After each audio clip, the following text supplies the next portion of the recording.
పశ్చిమాసియా సంక్షోభంతో విమాన టికెట్లకు రెక్కలు రానున్నాయి. ఎందుకంటే విమాన ఇంధనం ధర ఏకంగా 115% పెరిగింది. అంతేకాదు హోటళ్లు, రెస్టారెంట్లు కూడా ఆహార పదార్థాల ధరలను పెంచే ఆలోచనలో ఉన్నాయి. వాణిజ్య గ్యాస్ సిలిండర్ ధర ₹200 వరకు పెరగడమే దీనికి కారణమని తెలుస్తోంది.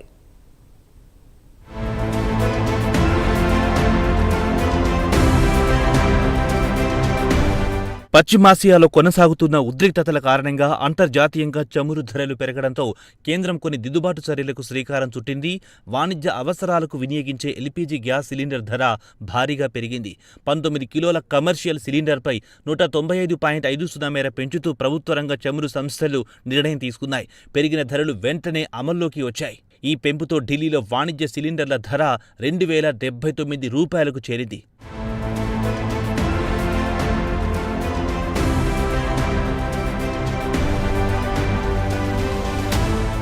గత నెల అంటే మార్చి 1వ తేదీన కూడా కమర్షియల్ సిలిండర్పై 114.50 పెంచిన విషయం తెలిసిందే.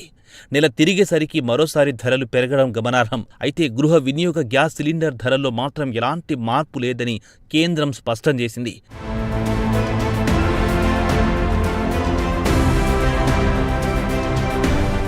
అటు విమాన ప్రయాణికులపై పెను భారం మోపనుంది. ఏవియేషన్ టర్బైన్ ఫ్యూయల్ ఇంధన ధరలు చరిత్రలో ఎన్నడూ లేనంతగా పెరగడంతో విమాన టికెట్ల ధరలు భారీగా పెరిగే అవకాశం స్పష్టంగా కనిపిస్తోంది. ఇవాళ జెట్ ఇంధనం ధర ఏకంగా 114.5% పెరిగి కిలో లీటర్కు 2.07 లక్షలకు చేరింది. ఏటీఎఫ్ ధర 2 లక్షల మార్కును దాటడం ఇదే తొలిసారి కావడం గమనార్హం. దీంతో విమానయాన సంస్థల మొత్తం నిర్వహణ వ్యయంలో దాదాపు 40% ఇంధనానికి ఖర్చవుతుంది. ఈ నేపథ్యంలో ఇంత భారీగా పెరిగిన ధరల భారాన్ని తట్టుకోవడం కంపెనీలకు అసాధ్యమని అంటున్నారు. దీంతో ఈ భారాన్ని ప్రయాణికులపై బదిలీ చేసేందుకు విమానయాన సంస్థలు సిద్ధమవుతున్నాయి.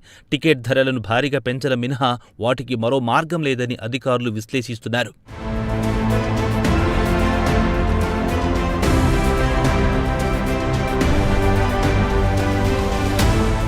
ఫిబ్రవరి 28న ప్రారంభమైన పశ్చిమాసియా యుద్ధం కారణంగా విమానయాన రంగం ఇప్పటికే తీవ్ర ఒత్తిడిని ఎదుర్కొంటోంది. ఆ ప్రాంతంలోని గగనతలంలో ఆంక్షలు విధించడంతో చాలా అంతర్జాతీయ విమానాలు సుదీర్ఘ మార్గాల్లో ప్రయాణించాల్సి వస్తుంది. దీనివల్ల ఇంధన వినియోగం పెరిగి కంపెనీలపై అదనపు భారం పడుతోంది. ఈ క్రమంలోనే గత నెలలో కొన్ని భారత విమానయాన సంస్థలు టికెట్లపై ఫ్యూయల్ సర్ఛార్జ్ని విధించాయి.